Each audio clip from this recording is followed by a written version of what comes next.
নমস্কার, সন্ময় স্পিক্স থেকে বলছি। সন্ময় বন্দ্যোপাধ্যায়। সিজেপি নেতৃত্বে যে আন্দোলন দিল্লির রাজপথে সংগঠিত হচ্ছে, একে একে সমস্ত রাজনৈতিক দল, বিরোধী রাজনৈতিক দল তারা সংগঠিত হচ্ছেন ধর্মেন্দ্র প্রধানের রেজিগনেশন চাই এবং সুনির্দিষ্ট কিছু দাবি নিয়ে। সোনাম ওয়াংচুক তিনি দীর্ঘদিন ধরে অনশনে ছিলেন এবং একে একে কংগ্রেস সংযুক্ত হচ্ছে, সমাজবাদী পার্টি সংযুক্ত হচ্ছে, বামপন্থীরা সংযুক্ত হচ্ছেন। মোদী সরকারের বিরুদ্ধে একটা সংগঠিত রূপ দেওয়ার চেষ্টা হচ্ছে দিল্লির রাজপথে যে আন্দোলনটি। আপাত দৃষ্টিতে নিরীহ এই আন্দোলন ক্রমশ জমাট বাঁধছে এবং সেটাকে ছড়িয়ে দেওয়ার চেষ্টা হচ্ছে সারা ভারতবর্ষের বিভিন্ন শহরে। আমি একটু আজকে একটা অন্য ভিডিও আপনাদের দেখাবো। কেউ কেউ বলছেন যে এর পেছনে ডিপ স্টেট তত্ত্ব আছে, মার্কিন সাম্রাজ্যবাদী একটা ভূমিকা এই সিজেপির এই আন্দোলনের পেছনে ব্যাকিং হিসেবে আছে, চাইনিজ ফুটপ্রিন্টও সেখানে আছে। এ রাজ্যের বা এ দেশের যারা বামপন্থীরা তারা ভারতবর্ষের বিভিন্ন প্রান্ত থেকে গিয়ে দিল্লির রাজপথে সমবেত হচ্ছেন, দিল্লির কেন্দ্রীয় মন্ত্রিসভা তাদের সঙ্গে আলোচনায় বসছেন, সব কিছু ঠিক আছে। কিন্তু এগুলো তো গেল আপাতদৃষ্টিতে ঘটনাটা, কিন্তু পেছনের ঘটনাটা কি? ডিপ স্টেটের তত্ত্ব কি সত্যিই আছে? আমি আজকের এই প্রতিবেদনে আপনাদের দেখাবো সেই দৃশ্যটি।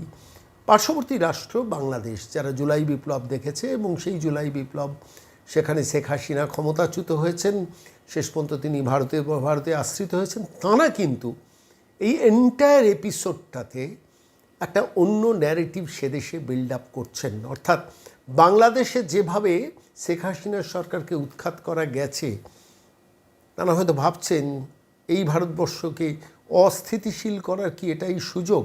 আমি আজকে এই প্রশ্নটা কেন করছি জানেন?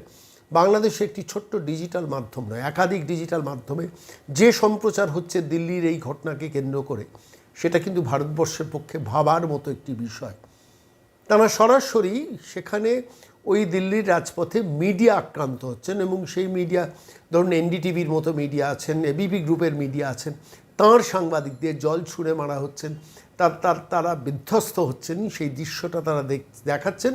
এবং এই ককরোচ জনতা পার্টির আশ্রিত যাদের মধ্যে একটা বড় অংশ যারা কাশ্মীরকে অস্থিতিশীল করার চেষ্টা করেছেন, যারা জওহরলাল নেহরু ইউনিভার্সিটি থেকে কেন্দ্র করে সবসময় চেষ্টা করেন একটা বিপ্লবী ধারা এই ভারতবর্ষের মাটিতে পুঁততে, কিন্তু ব্যর্থ হন বারবার। ইয়ে আজাদি ঝুটা হয় যারা স্লোগান দেন, যারা মনে করেন যে পাকিস্তান ঠিক ভারত ভুল, কাশ্মীর পাকিস্তানের হাতে ছেড়ে দেওয়া উচিত, তারাও রাজপথে রয়েছেন, বামপন্থীরা রাজপথে রয়েছেন। দেরিতে হলেও কংগ্রেস রাজপথে নেমে অনেকটা এই ককরোচ জনতা পার্টির আন্দোলনের মধ্যে ইনভলভড হয়ে গেছেন এবং একই সঙ্গে সমাজবাদী পার্টি থেকে শুরু করে মমতা বন্দ্যোপাধ্যায় যাবো করছেন। কিন্তু কেউ ভেবে দেখেছেন কি এই দৃশ্যপট পার্শ্ববর্তী রাষ্ট্র বাংলাদেশ এই ককরোচ জনতা পার্টির পাশে এসেও কীভাবে, কোন পথে, কোন ঘুরপথে দাঁড়িয়েছেন?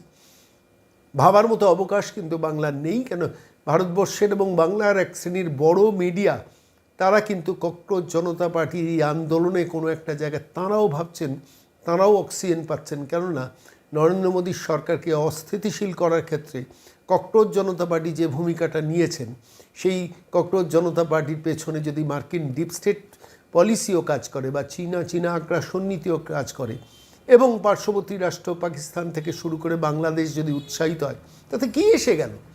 আমাদের মিশন তো সার্থক হলো যে কেন্দ্রীয় সরকারকে, নির্বাচিত একটা সরকারকে আমরা অস্থিতিশীল করতে পারি। আমি আজকের এই প্রতিবেদনে আপনাদের সন্ময় স্পিক্সে সেই ভিডিওটা দেখাবো যেখানে ফেস দ্য পিপল বলে একটি ডিজিটাল মাধ্যম বাংলাদেশের সংবাদ মাধ্যমে যথেষ্ট জনপ্রিয়, তারা গদি মিডিয়া হাই করে লিডলাইন দিচ্ছেন রাজপথে সাংবাদিকদের পানি ছুড়লেন আন্দোলনকারীরা এবং বেশ উৎসাহ ভরে তার সম্প্রচার চলছে বাংলাদেশের মিডিয়াতে। ভারতবর্ষের মানুষরা কি ভাববেন কোন পথে চলেছে দিল্লির ককরোচ জনতা পার্টির এই আন্দোলন? ভিডিওটা দেখুন।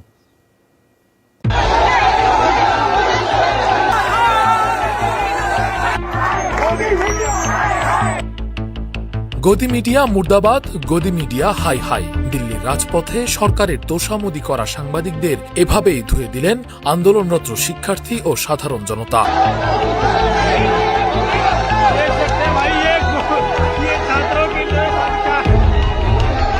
তবে এ সময় তারা সহিংস কোনো অস্ত্র নয়, বরং ছুড়ে মারেন পানি। সামাজিক যোগাযোগ মাধ্যমে ভাইরাল হওয়া কিছু ভিডিওতে ভারতের বহুল প্রচারিত কিছু সংবাদ মাধ্যমের সাংবাদিকদের এই পরিস্থিতির মুখোমুখি হতে দেখা যায়। মূলধারার গণমাধ্যমগুলো শিক্ষার্থীদের এই বিশাল আন্দোলনকে উপেক্ষা করছে এমন অভিযোগ তুলে বিক্ষোভকারীরা সাংবাদিকদের লক্ষ্য করে পানি ও প্লাস্টিকের বোতল ছুড়ে মেরে তাদের এলাকা ছাড়তে বাধ্য করে। নেটিজেনদের একাংশ এটিকে ক্ষোভ প্রকাশের একটি অহিংস প্রতীকী ভাষা হিসেবে আখ্যা করছেন। নেটিজেন ও আন্দোলনকারীদের একাংশের মতে শিক্ষার্থীরা কোনো লাঠিসোঁটা বা সহিংস অস্ত্র ব্যবহার না করে প্রতীকী প্রতিবাদ হিসেবে পানি ছিটানোকে বেছে নিয়েছে। এর উদ্দেশ্য ছিল সাংবাদিকদের উপর শারীরিক কোনো বড় ক্ষতি না করে কেবল তীব্র অসন্তোষ প্রকাশ করা এবং তাদের এলাকা ছাড়তে বাধ্য করা। আন্দোলনকারীদের আরেকটি বড় অংশ সাংবাদিকদের সুরক্ষায় এগিয়ে আসে এবং তাদের চারপাশে এক ধরনের মানব ঢাল বা নিরাপত্তা বেষ্টনী তৈরি করে, যাতে পেশাগত দায়িত্ব পালনকালে সাংবাদিকরা আক্রান্ত না হন। এমনকি কাঁদানে গ্যাসের ধোঁয়ার মধ্যে ভিজে যাওয়া একজন শিক্ষার্থী এক সাংবাদিকের ক্যামেরা ও প্রতিবেদন সচল রাখতে নিজের ছাতা এগিয়ে দিয়েছেন বলেও গণমাধ্যম সূত্রে জানা গেছে। Rakibul Islam Rais, face the people, desk report.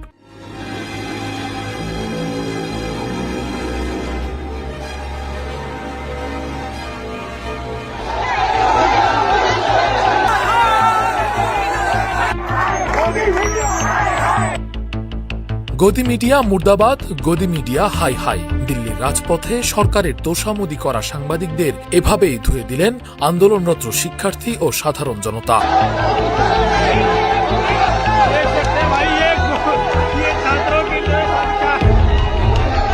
তবে এ সময় তারা সহিংস কোনো অস্ত্র নয়, বরং ছুড়ে মারেন পানি। সামাজিক যোগাযোগ মাধ্যমে ভাইরাল হওয়া কিছু ভিডিওতে ভারতের বহুল প্রচারিত কিছু সংবাদ মাধ্যমের সাংবাদিকদের এই পরিস্থিতির মুখোমুখি হতে দেখা যায়।